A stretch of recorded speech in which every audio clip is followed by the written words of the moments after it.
This film is located in Bolivia, Brazil, Kenya, Tanzania, and Venezuela. Bolivia is the second largest reserve of natural gas in South America, but one of the poorest countries in South America. In Brazil, certain categories of workers are still referred to as slaves. In Kenya, it is one of the world's biggest democracies, but it has high unemployment, crime, and poverty. Most live below the poverty line of $1 a day. Tanzania is known for gold and silver mines, but is one of the poorest countries in the world. And Venezuela is where some of the world's largest oil deposits, coal, iron, and gold is located. But 60% of the world's population live in poverty. 24,000 people die every day from hunger and hunger-related diseases. Of those 24,000, 16,000 are children. 60 to 80 million people still live in slave-like conditions all over the world. In Latin America, the richest 1% of the population receives over 400 times as much income as the poorest 1%. In 1970, 434 million people were suffering from malnutrition. Today there are 854 million.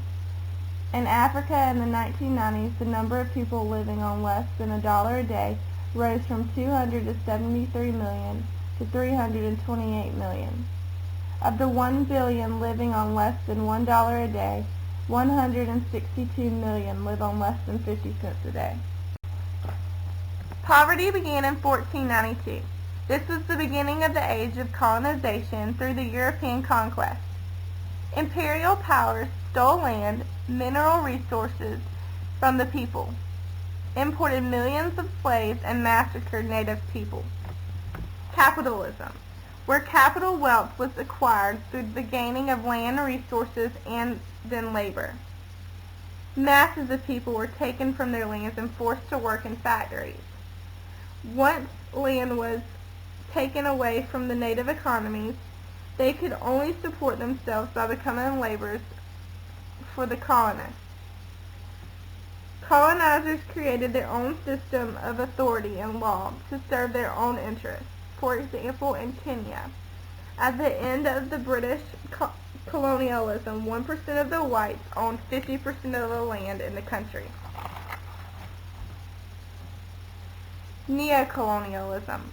This is when there is independence for the former colonies, but their economies were influenced by the bigger imperialist powers. Imperialist powers were created and they set up financial institutions that further enslaved the countries of the global south, Latin America, Asia, and Africa through debt.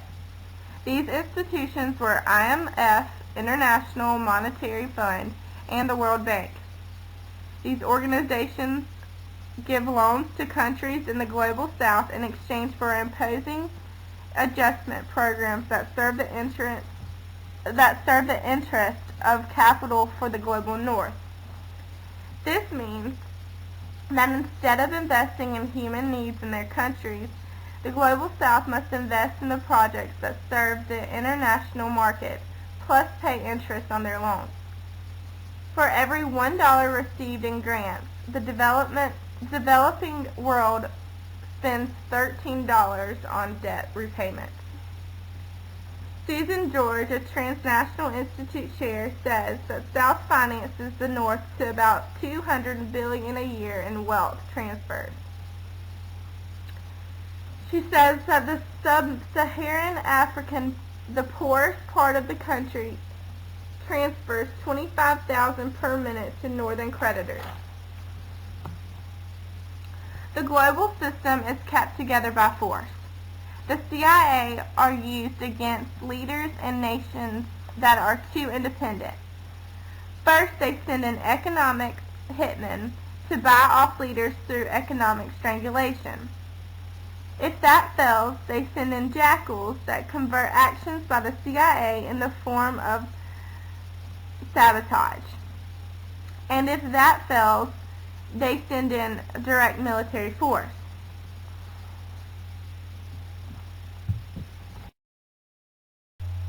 To cut global poverty and hunger in half would cost $20 billion. Annual military spending in the U.S. is more than $500 billion. To end poverty, we would have to redistribute the planet's resources.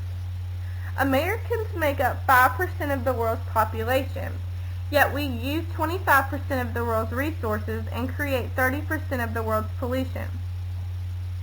Humans are consuming 30% more than the planet can replenish. Sustaining the American lifestyle is dependent on keeping the third world countries poor. A few ways that the video suggested that we could reduce poverty was to forgive international debt, changing tax structures to mostly fall on property ownership instead of consumption to fall less on the poor, and ending the privatization of natural resources. But even these ideas will cause struggle on the ones affected by the poverty.